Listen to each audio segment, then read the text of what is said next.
और उसी दुकान के जो है दुकान वाले भैया के पास जाते हैं और कहते हैं भैया जो ब्रेड आप फेंक रहे हैं उसको फेंकिएगा मत, जो भी पैसा होगा हमसे ले लीजिएगा और उस ब्रेड को हमको दे दीजिएगा।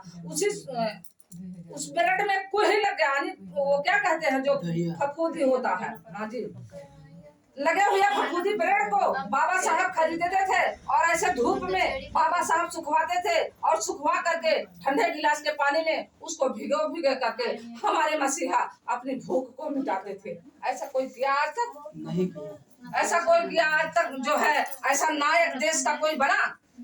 ऐसा महान पुरुष कोई बना अपने समाज के लिए? नहीं बना। बाबा साहब उस ब्रेड को सुखा के और ठंडे पानी के गिलास में भिगो के खाते थे और अपनी भूख को मिटाते थे। कुछ टाइम ऐसा आया कि बाबा साहब के पास वो भी पैसा खत्म हो गया और दुकानदार के दुकान से ब्रेड भी खत्म हो गया। तब बाबा साहब बैठते हैं और माता रमाबाई के नाम से एक पत्र लिखते हैं कि रामू, मैं लंदन के अंदर भूखे कई दिनों से हूँ और बहुत बेबस हूँ, बहुत लाचार हूँ। रामू, तुम किसी से कर्जा ले लेना और मुझको यहाँ भेज देना। मैं जब लंदन से भारत वापस आऊंगा तो इस कर्जे को लौटा दूंगा।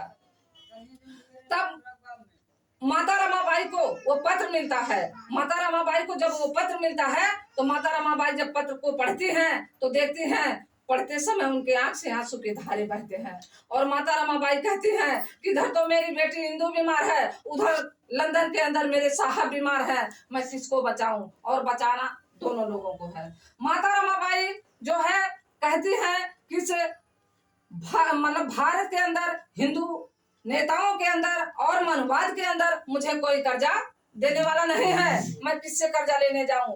लेकिन जैसे तैसे माता रमाबाई किसी तरीके से पैसे को इकट्ठा करके थोड़ा बहुत लंदन में बाबा साहब को पैसा भेजने का काम करती हैं और कहती हैं कि आज मैं जो है मेरी एक बेटी इंदू मरे तो कोई बात नहीं, लेकिन मेरे साहब का जिंदा रहना बहुत जरूरी है, क्योंकि मेरे साहब अगर जिंदा रहेंगे तो आने वाले करोड़ों करोड़ों हिंदुओं का सम्मान का जीवन देंगे। बोलिए माता रमाबाई गलत की सही?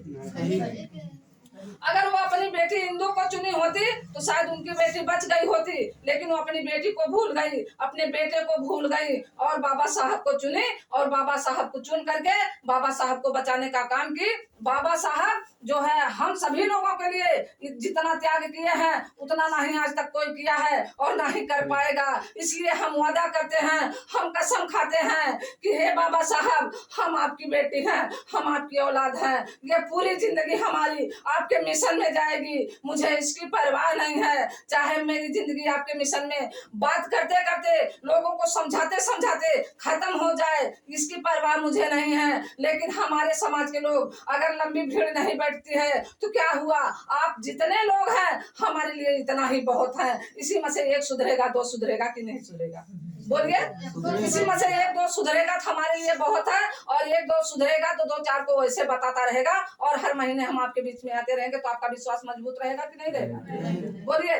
तो इसी प्रकार जो है सावित्रीबाई फुले ने हमको आपको समझाने का, बताने का, शिक्षा ग्रहण करवाने का काम की और हमारे सम्मान को बचाने का काम की। माता सावित्रीबाई को हम आप लोगों के बीच में उनकी कहानी, उनके इतिहास को अगर बताएंगे बहुत लंबा हो जाएगा, क्योंकि आप लोगों को बहुत लेट हो रहा है।